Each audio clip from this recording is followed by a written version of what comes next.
Hello everyone and welcome back to my channel, Edmond Mendaros.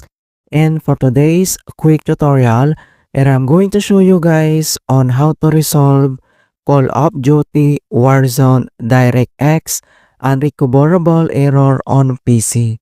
Kung paano ba natin ito i-fix, and without further ado, and let's go ahead. So the first solutions we will do is to update DirectX. Kung paano ba yan natin gawin? All you have to do is to press the Windows key plus letter R on your keyboard. Pagsabayin mo lang yan. And then pop up itong run. So dito lang sa box ay kailangan mo lang i-enter yung command keyword na DX, DIAG. So one word lahat yan. And then i-click mo lang dito yung OK. At makikita mo na dito yung DirectX Diagnostic Tool. So nandito lahat yung system informations natin about DirectX ng ating computer or laptop. So nandito lahat yung mahalagang informations, and then nandito naman yung ating DirectX versions. Okay, so nandito siya. Okay, so kung paano ba ito i-update or kung gusto mo pang i-update dito, ang next natin gagawin is to open up again on a search menu. And dito sa search for app, so type mo lang dito yung settings and i-click mo lang dito yung open. At dito lang sa left side menu, and then kailangan mo lang i-select dito yung Windows Update. So click mo lang yan. At dito sa right side ay kailangan mo lang i-click dito or i-check mo lang dito yung mga bagong update ng DirectX driver.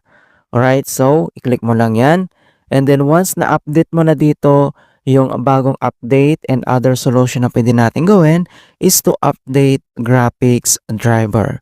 Kung paano ba natin gawin, all you have to do is to open up again on a search menu.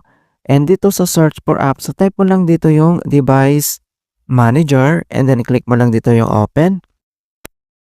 And once na open mo na tong device manager, ang next step ay kailangan mo lang i-select dito yung display adapters. So i-click mo lang yung arrow na yan para mag-expand.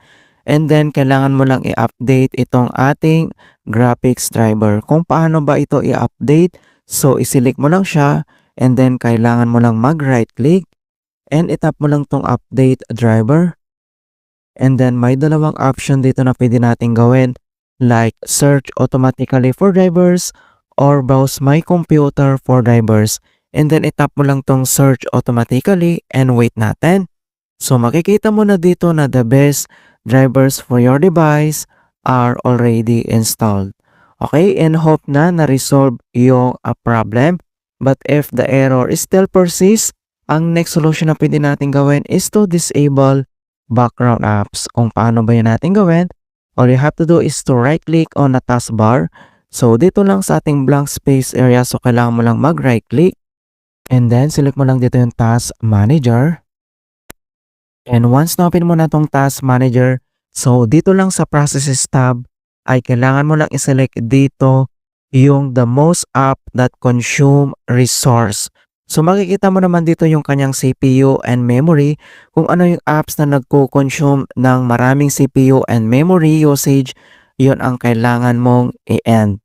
Okay, so kung paano ba yan natin gawin to end task? So for example, select mo lang dito yung Google Chrome, and then select and right click, and then kailangan mo lang i-click dito yung end task. Alright, so for example, so click mo lang itong Windows, and then right click and click mo lang dito yung end task. Alright, so ibig sabihin na end na po yung ating apps. Alright, so ganun lang po kasimple on how to fix Call of Duty Warzone DirectX unrecoverable error on PC. And please don't forget to like this video and subscribe to my channel for more quality content. Thank you guys, and see you in my next tutorial.